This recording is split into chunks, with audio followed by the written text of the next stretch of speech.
Camarade président Vladimir Poutine, camarade président chef d'État africain, camarade chef de délégation, bonjour.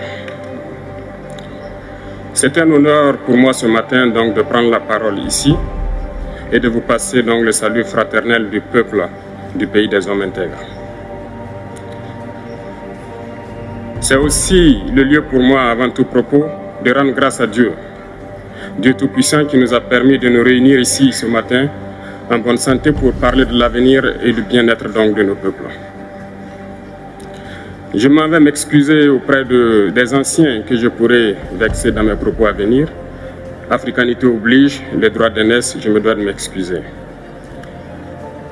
Camarades, j'ai quelques questions donc de ma génération, mille et une questions qu'on se pose. Mais nous n'avons pas de réponse. Et il se trouve qu'ici, nous pouvons laver donc notre linge sale parce qu'on se sent en famille. On se sent en famille en ce sens que la Russie est une famille aussi pour l'Afrique. C'est une famille parce que nous avons la même histoire. La Russie a consenti d'énormes sacrifices pour libérer le monde du nazisme pendant la Seconde Guerre mondiale. Les peuples africains, nos grands-pères, ont été déportés de force aussi pour aider l'Europe à se débarrasser du nazisme. Nous partageons la même histoire en ce sens que nous sommes les peuples oubliés du monde.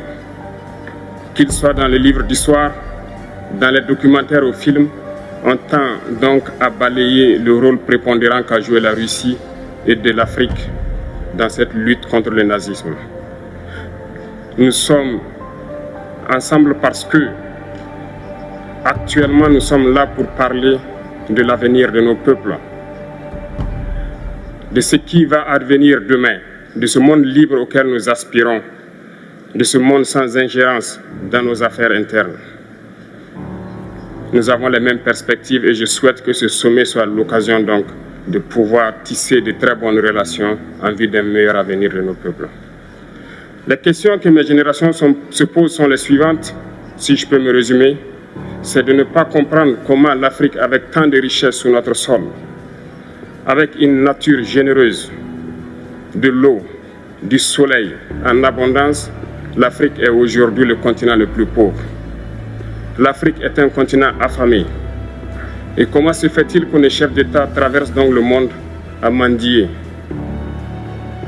Voici des questions que nous nous posons et que nous n'avons pas de réponse jusque-là. Nous avons l'occasion de tisser de nouvelles relations. Et j'espère que ces relations puissent être les meilleures pour donner un meilleur avenir à nos peuples. Ma génération me charge aussi de dire que, par ce fait de pauvreté, ils sont obligés de traverser l'océan pour essayer de rallier l'Europe. Ils meurent dans l'océan.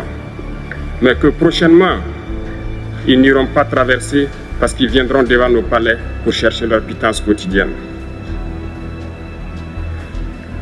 Pour ce qui concerne le Burkina Faso, aujourd'hui nous sommes confrontés depuis plus de 8 ans à la forme de manifestation la plus barbare, la plus violente du néocolonialisme, de l'impérialisme.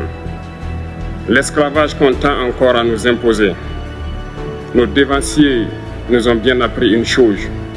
L'esclave qui n'est pas capable d'assumer sa révolte ne mérite pas que l'on s'apitoie sur son sort.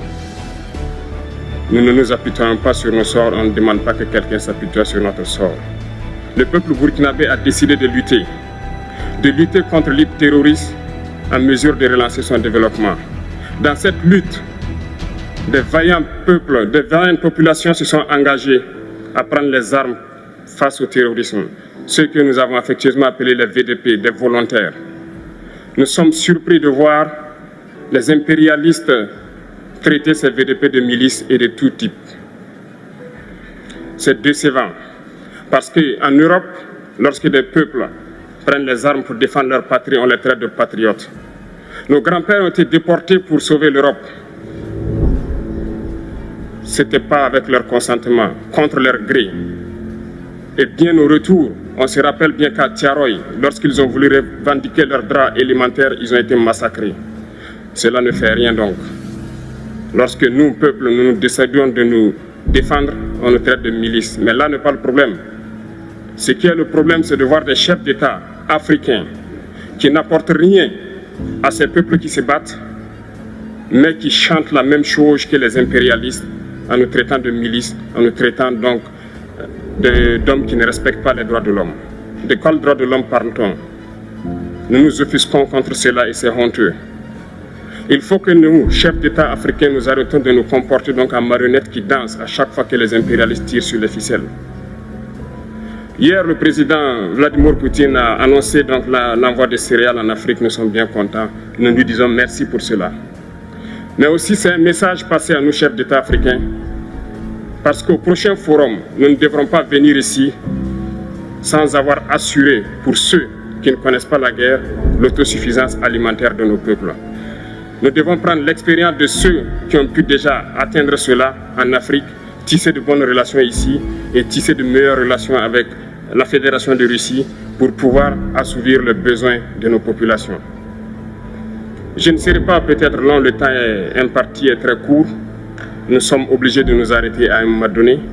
Mais je voudrais terminer en disant que nous devons donc rendre hommage à nos peuples qui se battent. Gloire à nos peuples, dignité à nos peuples, victoire à nos peuples. La patrie ou la mort, nous vaincrons. Merci, camarades.